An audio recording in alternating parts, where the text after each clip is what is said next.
Assalamualaikum warahmatullahi wabarakatuh. Segala puji bagi Allah, Zat yang menggenggam seluruh rahasia kehidupan.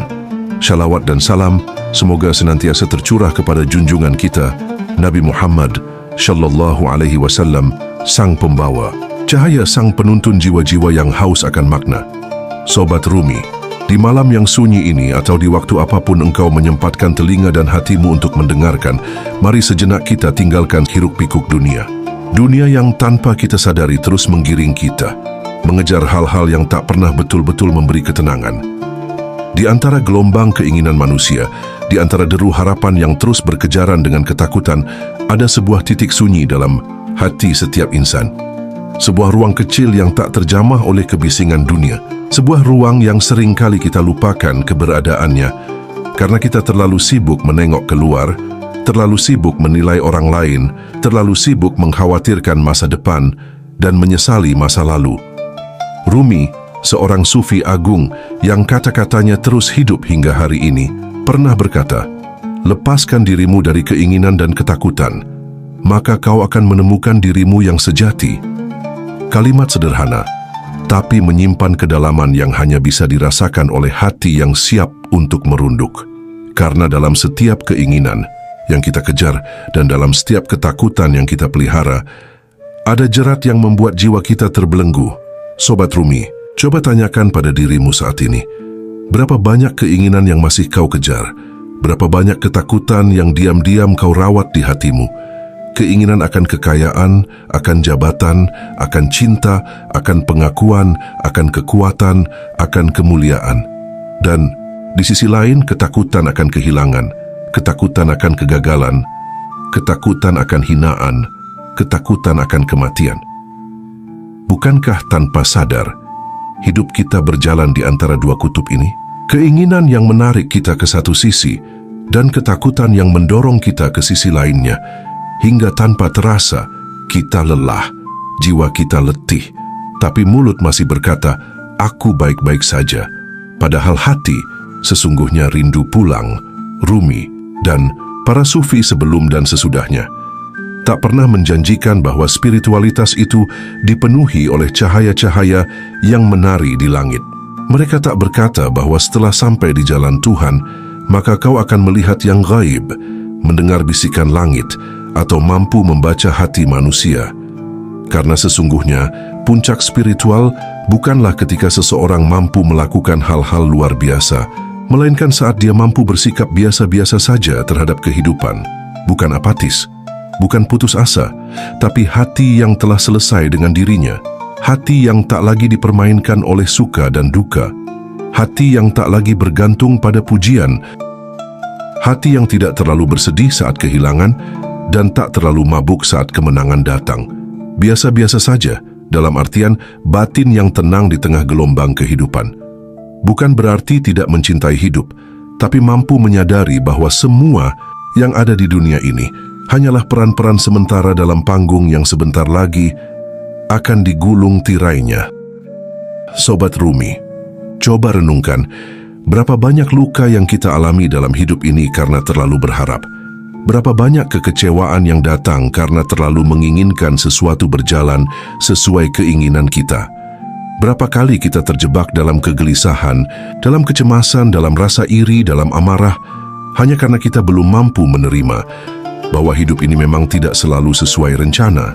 Rumi mengajarkan, jangan terlalu bergembira saat sesuatu datang, jangan terlalu bersedih saat sesuatu pergi, karena keduanya hanyalah tamu dalam hidupmu. Apa yang kau cintai dan apa yang kau benci, keduanya adalah tamu, yang datang akan pergi dan yang pergi kadang kembali. Tetapi dirimu, hatimu adalah rumahnya.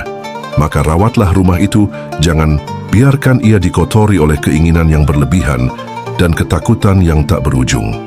Kadang kita berpikir bahwa semakin tinggi seseorang dalam spiritualitasnya, maka hidupnya akan dipenuhi dengan keajaiban. Padahal tidak.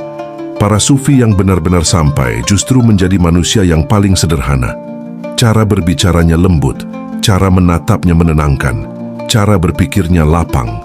Dia tak terlalu sibuk memamerkan ibadah, tak sibuk menampakkan kealiman, karena baginya tak penting bagaimana orang lain melihatnya. Yang penting bagaimana Allah melihat hatinya. Di titik itu, manusia tak lagi sibuk membuktikan apapun, tak sibuk mencari validasi, tak sibuk ingin dikagumi. Dia hidup sebagaimana kehidupan itu berjalan. Menyambut pagi, bersyukur atas rezeki sekecil apapun, menerima malam, beristirahat tanpa beban, itulah puncak spiritual. Ketika gelombang kehidupan datang, dia tetap tenang. Ketika gelombang kehidupan surut, dia tetap bersyukur. Sobat Rumi, bayangkan jika hati kita bisa mencapai titik itu. Bukankah hidup akan terasa lebih ringan? Bukankah beban di dada selama ini lebih banyak karena kita terlalu ingin, terlalu berharap, terlalu takut kehilangan? Padahal, segala sesuatu yang ada di dunia ini tak satu pun milik kita. Bahkan tubuh ini, nafas ini, dan detak jantung ini adalah pinjaman. Para sufi tidak mengajarkan untuk meninggalkan dunia, tapi mereka mengajarkan agar dunia jangan tinggal di hati. Dunia tempatnya di tangan, di kaki, di rumah, di pekerjaan, tapi jangan pernah ditaruh di hati. Karena hati itu hanya satu, dan ia terlalu suci untuk dicampur adukkan dengan kecemasan tentang harta, jabatan, cinta dunia. Rumi berpesan, jadilah kosong agar Tuhan bisa memenuhi hatimu. Kosong dari keinginan yang berlebihan, kosong dari prasangka buruk, kosong dari ego yang suka membandingkan diri dengan orang lain. Karena saat hati kosong, saat itulah kita akan merasakan nikmatnya ketenangan. Saat itulah kita bisa mendengar suara Tuhan di dalam batin kita. Dan ketika itu terjadi, kau tak lagi membutuhkan validasi dunia. Kau tak lagi sibuk mengejar pujian manusia. Kau tak lagi terpukul oleh hinaan. Karena kau tahu, semua itu hanya ilusi dalam panggung kehidupan. Sobat Rumi, mari kita pelan-pelan belajar. Mulai dari hari ini, kurangi keinginan yang tak perlu. Kurangi ketakutan yang tidak nyata. Berlatihlah menerima, berlatihlah melepaskan. Karena sesungguhnya, bukan karena kita memiliki banyak hal, hati kita tenang. Tapi justru ketika kita bisa bersikap biasa-biasa saja terhadap apapun yang terjadi, disitulah letak kedamaian sejati, dan itulah puncak spiritual yang sesungguhnya. Sobat Rumi, banyak orang keliru memahami apa itu ketenangan. Banyak pula yang keliru memahami arti dari biasa-biasa saja. Seringkali saat kita mendengar kata biasa-biasa saja, pikiran kita langsung membayangkan seseorang yang dingin, tak peduli, atau tak punya semangat. Padahal dalam ajaran para sufi termasuk Rumi, biasa-biasa saja justru adalah puncak dari kedewasaan batin. Bukan berarti hati ini mati rasa. Bukan pula berarti kita membuang perasaan suka dan duka, tapi sebuah keadaan di mana hati tidak lagi mudah terombang-ambing oleh gelombang peristiwa dunia. Rumi pernah menulis dalam puisinya, jangan terlalu mencintai dunia, karena ia akan meninggalkanmu. Jangan pula terlalu membencinya, karena kau masih harus hidup di dalamnya. Coba mari kita renungkan baik-baik pesan itu. Bukankah selama ini seringkali kita terlalu mencintai sesuatu yang sifatnya sementara?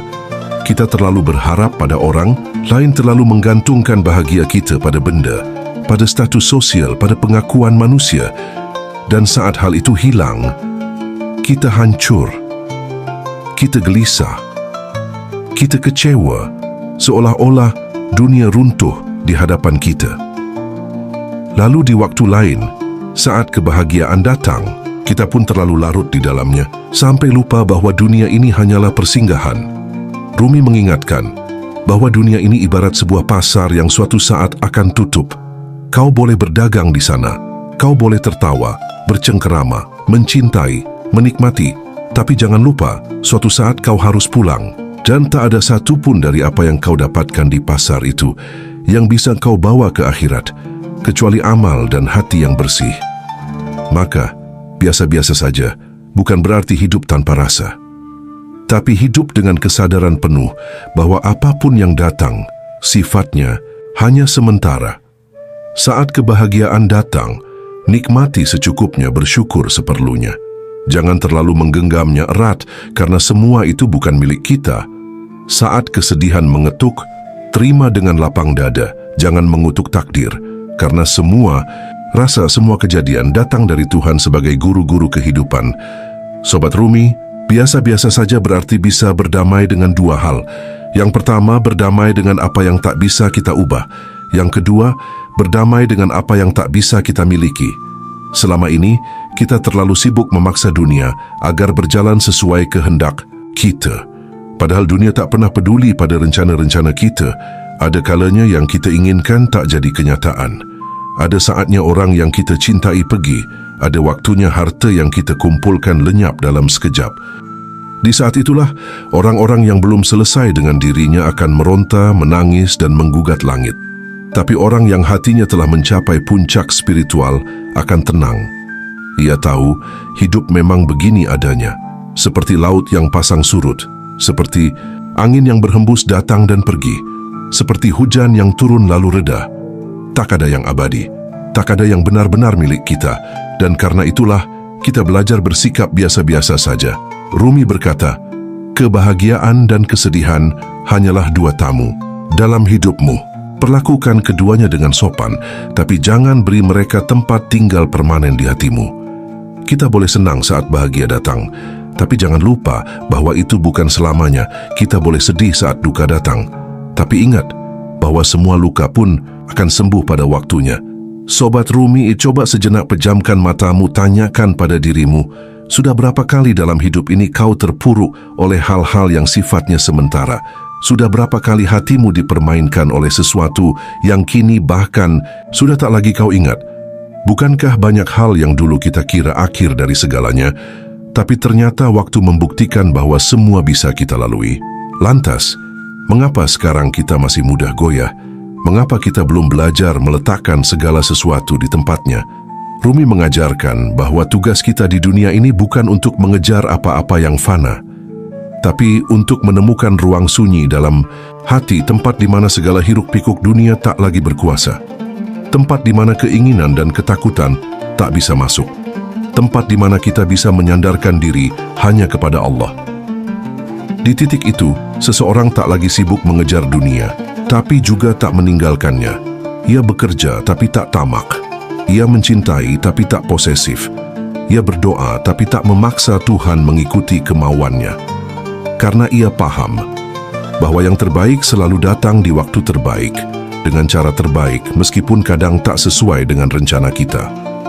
Sobat Rumi, jiwa yang bisa bersikap biasa-biasa saja adalah jiwa yang matang. Ia tidak lari dari rasa sakit, tapi menghadapinya dengan sabar. Ia tidak terbuai oleh pujian, tapi tetap rendah hati. Ia tidak marah saat dicaci, karena ia tahu manusia menilai dari apa yang tampak, sedangkan Allah menilai dari isi hati. Di sanalah letak ketenangan sejati, bukan karena tak ada masalah, tapi karena hati sudah tak lagi reaktif terhadap apapun. Seperti air di danau yang tenang. Ketika batu dilemparkan, ia hanya beriak sebentar lalu kembali hening. Sementara hati yang belum selesai, seperti air di gelas kecil. Sedikit gangguan saja, isinya tumpah. Rumi ingin kita menjadi seperti samudra, luas, dalam, dan mampu menerima apapun tanpa kehilangan jati diri. Biasa-biasa saja bukan berarti pasrah buta, tapi sebuah penerimaan aktif, sebuah keikhlasan cerdas, di mana kita terus berusaha, tapi hati tak lagi terikat oleh hasil. Kita mencintai, tapi siap kehilangan. Kita berjuang, tapi tak sombong saat menang dan tak hancur saat kalah. Karena kita paham, semua hanya titipan, semua hanya peran sementara, dan kelak semuanya akan kembali kepadanya. Sobat Rumi, mari perlahan belajar. Mulai hari ini, ketika bahagia datang, katakan dalam hati, Alhamdulillah, ini hanya titipan.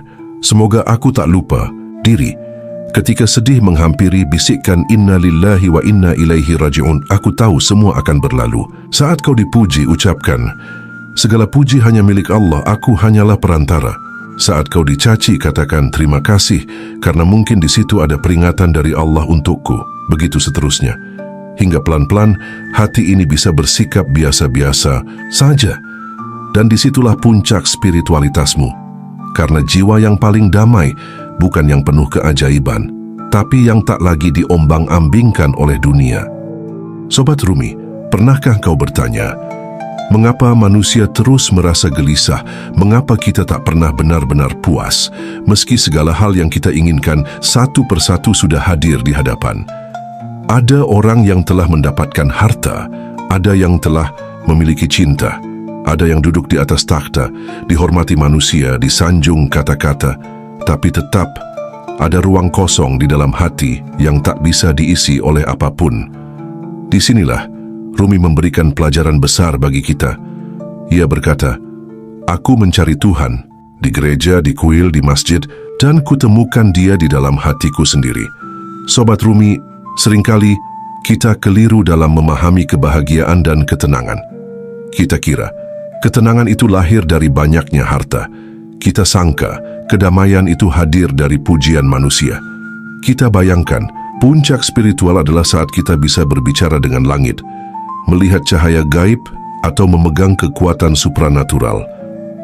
Padahal Rumi mengajarkan bahwa puncak spiritual adalah saat kita bisa bersikap tenang dalam kesederhanaan. Ketika dunia menawarkan segala hal gemerlap, tapi hati kita tak terpikat. Ketika orang memuji, hati tak terbang. Ketika dicaci, hati tak runtuh. Ketika dunia memberi, kita syukuri. Ketika dunia mengambil, kita ikhlaskan.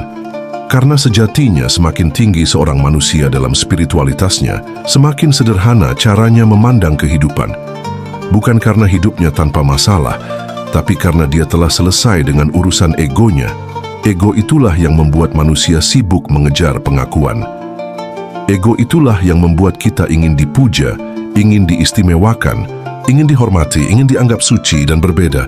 Padahal semua itu hanya topeng. Semua itu hanya permainan dunia.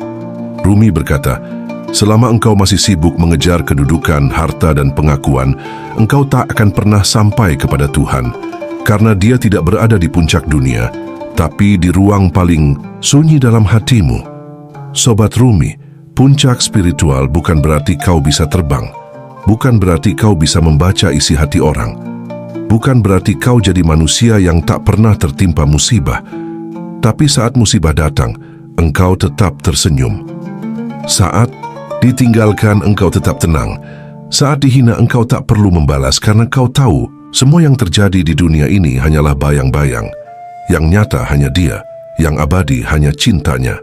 Dan saat hati sudah dipenuhi oleh rasa itu, dunia tak lagi punya kuasa atas dirimu.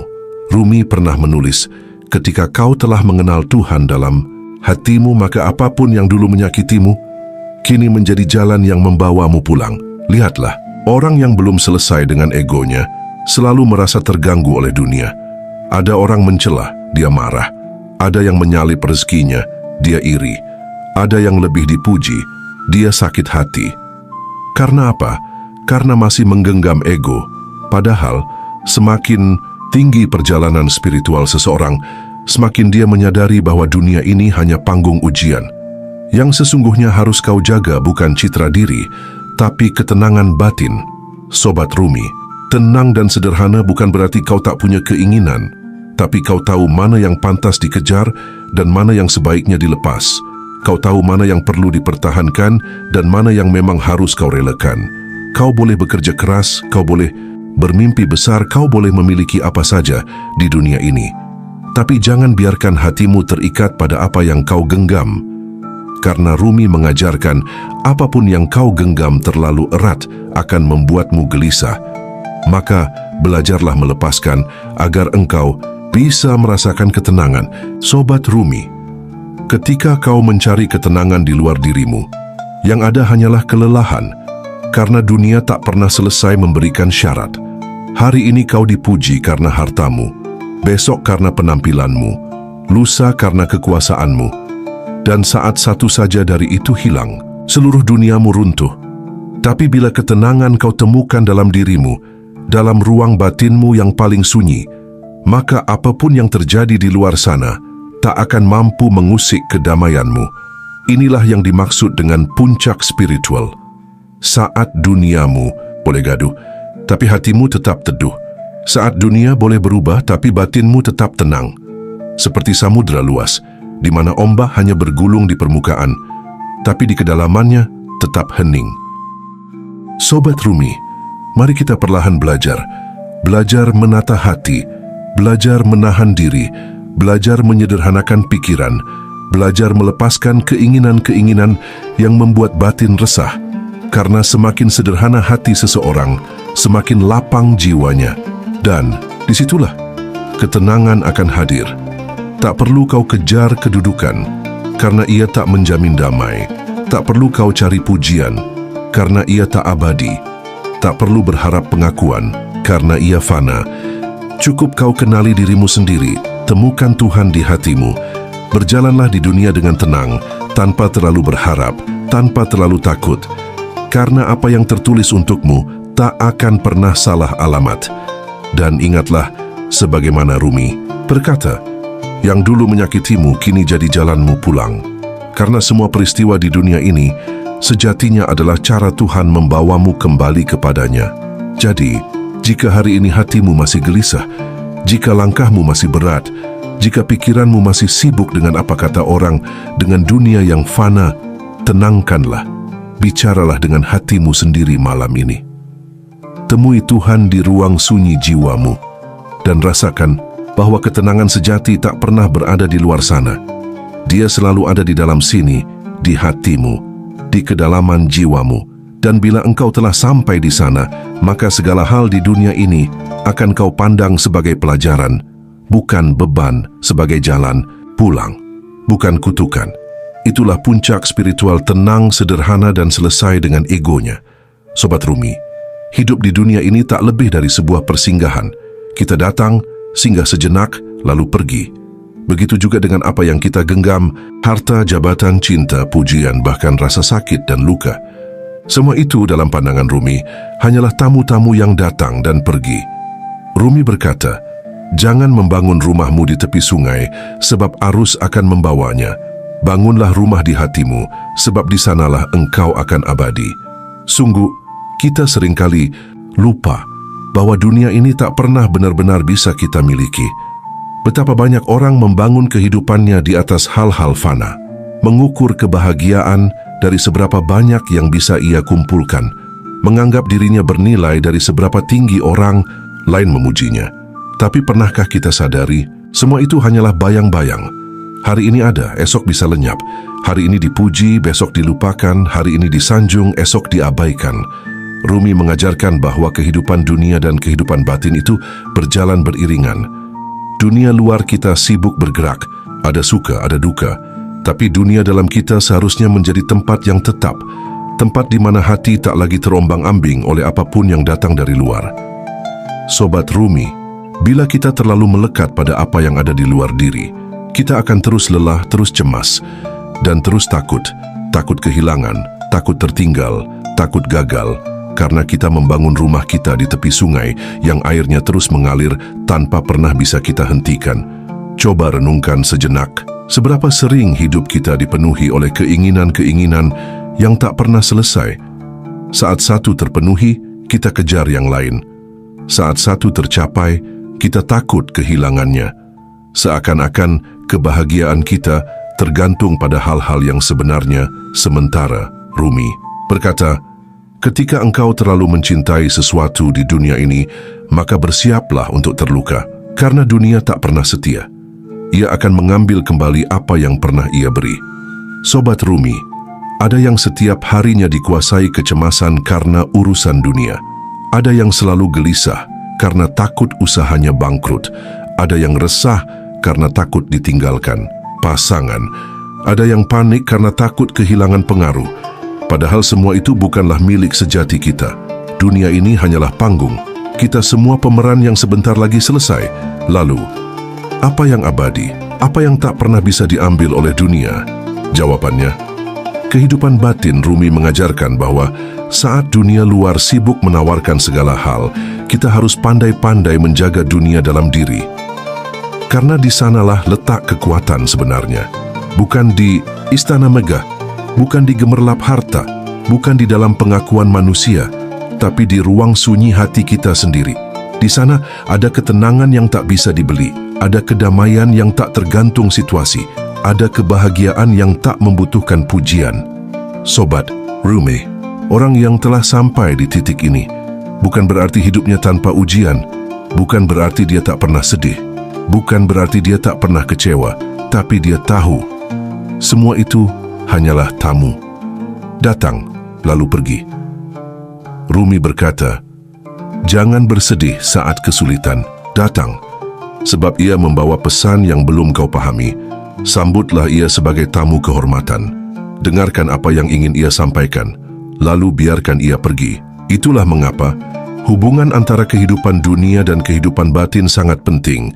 Dunia luar boleh gaduh, tapi dunia dalam harus tetap tenang. Dunia luar boleh berubah, tapi dunia dalam harus tetap kokoh. Karena bila tidak, kita akan seperti daun kering yang diterbangkan angin, tak punya arah, tak punya pijakan. Sobat Rumi, dunia ini seperti pasar malam, banyak gemerlap, banyak tawaran, banyak godaan. Tapi ingatlah, tak satu pun yang bisa kau bawa pulang kecuali hatimu yang telah belajar, yang telah tahu mana yang sungguhan dan mana yang fata morgana. Saat kita mampu menjaga dunia batin tetap bening, maka kita bisa hidup di dunia tanpa terlalu takut, tanpa terlalu berharap, tanpa terlalu kecewa, karena kita tahu semua yang datang hanyalah titipan. Dan tugas kita bukan menggenggamnya terlalu erat, melainkan mengelolanya dengan baik, lalu melepaskannya saat waktu tiba. Rumi menulis, segala yang kau miliki hari ini adalah miliknya, dan dia berhak mengambilnya kapan saja.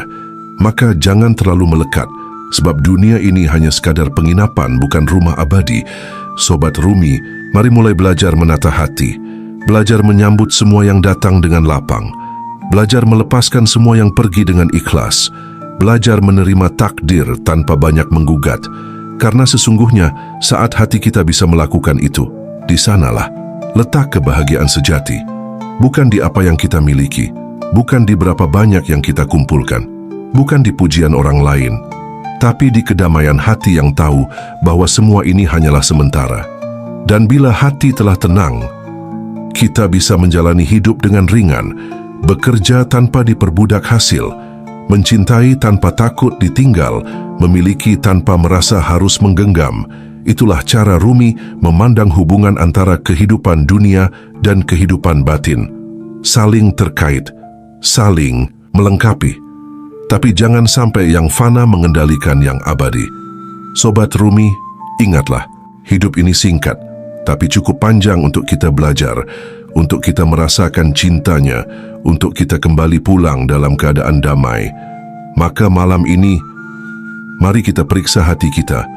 Apa saja yang masih terlalu kita genggam, apa saja yang membuat kita cemas, apa saja yang masih membuat kita takut, lepaskanlah. Karena semuanya hanyalah tamu, dan tugas kita hanya menjadi saksi, bukan pemilik.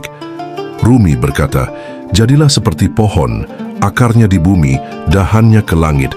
Kau hidup di dunia, tapi hatimu di surga.